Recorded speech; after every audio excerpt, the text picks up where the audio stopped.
I feel like I gained some street credibility by saying that I failed organic chemistry. And I appreciate for all of you who've stayed past the break. And my students, I know who you are. That's extra points at the end of your grade. As we know, today's topic is about searching for answers. In my 20 years of working in public health, and maybe actually more importantly as a mom of 3 teenagers, I've learned that answers may not be the most important part, but that actually asking questions may actually be more important. Now, for many years, I was an infectious disease epidemiologist with the State Bureau of Health, and I specialized in foodborne outbreaks.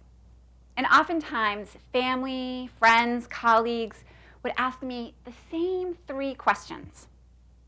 The first question would be, can you look at this suspicious mole that I have? The next question would be, where should I not eat in restaurants in Maine? And the third would be, tell me about an interesting outbreak. Now, the first question I would answer, I'm an epidemiologist, not a dermatologist, so I can't help you with that mole issue. To the second, I would reply, you know what? I tend to stay away with anywhere that has a buffet. And to the third question, I would often tell them the story that I'm about to tell you. Now, as warning, I was a foodborne specialist, so this story will include vomiting.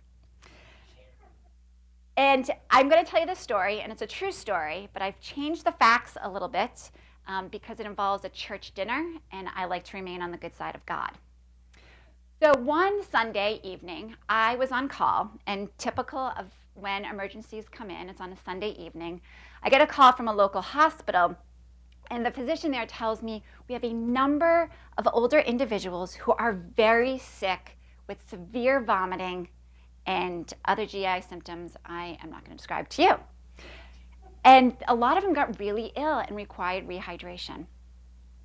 So as an epidemiologist, I spoke with those who were sick, and the common thread was that they all attended a church dinner the evening before.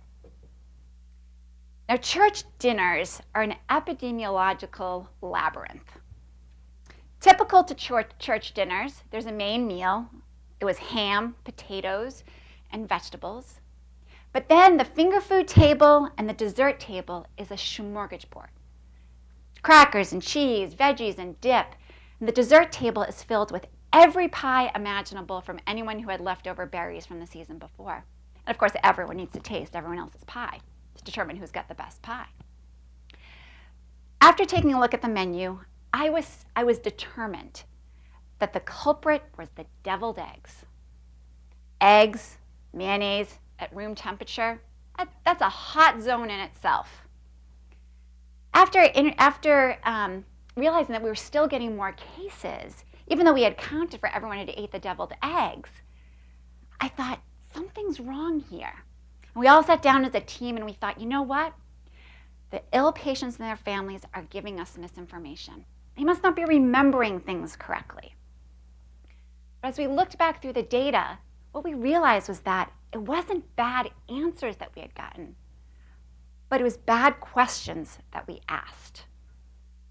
We went back through, we developed a set of really great questions, and we found out the culprit.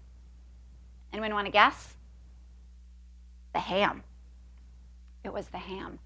I'll digress for a minute. The food server had a staph infection on their hands, prepared the ham, put it in a non-commercial refrigerator, which became an incubator for staph, and then was served as the church dinner. But what it resulted in was some great education for the church and for policies to be set in place. And what I learned from that outbreak, besides reinforcing my fear of buffets, was it taught me that by focusing on the answer before I actually asked the questions, it prevented me from really learning the truth. I know it's kind of funny, a foodborne epidemiologist showing a slide of a chicken and an egg. But that example made me think about asking questions. Which comes first? Do we get a little bit of information and then ask questions? Or do we start with no information and that motivates us to ask questions? Now, in public health, we are data obsessed. As an epidemiologist, I see data in everything. I look out to the crowd and I think, I wonder what's the percentage of people who've had their flu shots. I wonder what's the rate of people in the audience that are first-generation college students and graduates. As an epidemiologist, I do fancy statistics. I produce confusing charts. I shriek in delight at statistical significance. But oftentimes, I forget the question that I'm asking. We rely so much on answers that we forget that answers are just a stepping stone on our path. That answers are not our destination.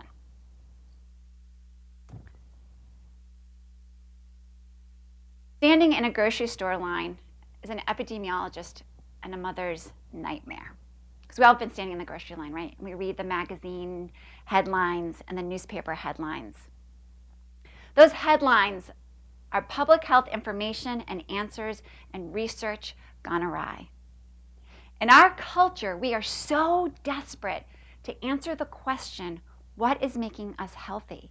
What is making us sick? That we soak in those headlines, those Facebook posts, those tweets.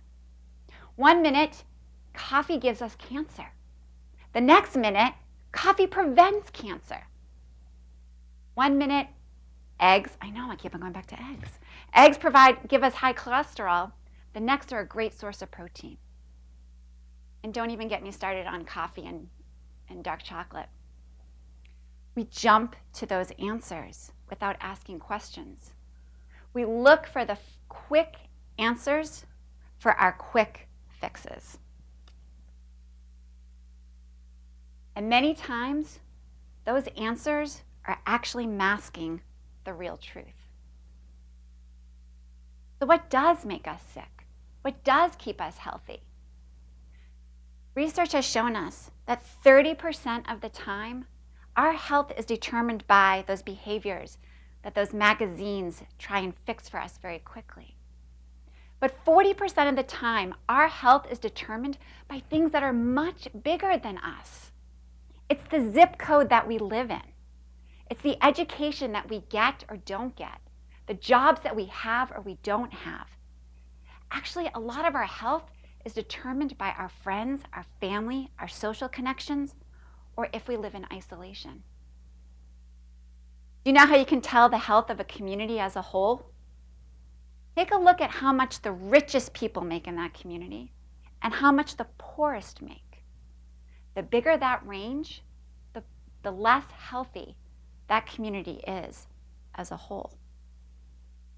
Those answers should be stepping stones to questions. In the state of Maine, if we took a typical high school classroom of about 30 students, 8 of those students would be suffering from depression. In Louisiana, the infant mortality rate is 9 out of 1,000 births. 9 babies die out of 1,000 births. That is equivalent to the infant mortality rate of Bosnia and Macedonia. During the 2014-15 outbreak of Ebola, the case fatality rate in the 3 African countries that were most affected was up to 70%. In the United States, it was 0%. Life expectancy in New England continues to go up, except for women who live in Washington County, Maine, where it goes down. 783 million people in our world do not have access to clean water and sanitation, with 37% of those coming from sub-Saharan Africa. Now, those are all answers. Those are all answers to the question of what is the state of our health, the health of Maine, the health of the United States, the health of our world. Those are just the start. We need to now ask another set of questions. Why is this happening? Why is part of the world still don't have access to clean water? Who is it happening it to? Our health issues? Who's most vulnerable? Is it based on gender, age, sexual orientation, race, ethnicity, how much money you have in the bank or don't? And then we can ask those questions, and we can get more answers. But then we need to then ask ourselves, how can I or we help to address them? About a year ago, I started to hear on the news about the quote-unquote refugee crisis that was affecting the Middle East and Europe. What I heard were a lot of answers. I heard, it's the Middle East. Things always happen in the Middle East. I heard the refugees, they're mostly men who are running but should be staying to fight.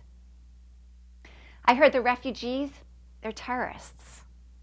I heard the refugees, they want to come to the United States and they want to live on our welfare system. I heard those answers. I never asked a question. I never asked a question until I saw this. This was actually part of a video put out by Samaritan Purse, which follows refugees coming in from a boat from Turkey. The question I asked myself when I saw this for the first time about this crisis was, why is that young girl wearing orange floaties? When I was young, I used orange floaties to learn how to swim. And I taught my kids how to swim with orange floaties. But why was this girl wearing orange floaties? The answer was almost too hard for me to comprehend. She was wearing orange floaties because she left Syria as bombs dropped on her home. She walked to Turkey. She got on a raft with about 60 other people and floated to Greece. She was wearing orange floaties because that was her safety. If that raft was to sink, this was going to keep her alive. Orange floaties. That question opened a floodgate of questions for me. Why was this happening? Where was her family? Why was her family putting her at so much risk? What was she going to do now? Where was she going? What was going to happen to her? What was going to happen to all the other kids in that raft? And then I had to ask the really hard question. What was I going to do about it? Those questions, 5 months later, put me on a plane to Athens, Greece, where I assisted in humanitarian relief in Greece as refugees were entering the country. And I got answers to my questions. Refugees were fleeing, and it was mostly actually women and children. And men were fleeing too. Men were fleeing because soldiers were showing up at their door and saying, come fight with us, but not identifying themselves as ISIS, the government regime, or the anti-government regime, and then shooting them if they said no. Refugees aren't terrorists. There are people who want freedom and safety, just like us. They are lawyers and doctors and engineers and teachers and electricians and plumbers who want to contribute to our world, want an education for their children. I got so many answers to my questions. And the question, what am I, what are we supposed to do? That was answered too. And the answer was simply human kindness. People from all over the world are in Athens or in Greece, giving out food, giving out daily needs, toothbrushes and toothpastes. They're holding babies to rest parents' arms because they are so tired. The people of Greece are opening up their homes to give refugees showers, a place to nap, and just simple human kindness to make sure that they never lose hope. I did get a lot of my questions answered. But make no mistake, I still have so many more questions. Why is this still happening? Why are we not providing safe passage for these children? And of course, I still have the question, what am I supposed to do now? What are we supposed to do now? Now, I hope today, this little bit of time to be able to talk with you has inspired you to ask questions. Don't settle on answers. Not from me as a professor, not from our world leaders, but to push and to ask. But I'm going to warn you, asking questions is a very dangerous act with lots of risk. Because when you ask questions, you may actually learn something that you may make you uncomfortable, but it may make you happy. It may make you feel fulfilled. It may change your perspective on things that you held close to you. You may actually make a connection with a person or a group of people that you never expected. You may learn about yourself, your abilities, your vulnerabilities, and your ability to do amazing things. And lastly, by asking questions, you may set yourself on an adventure of discovery that could change you and everybody around you. Thank you.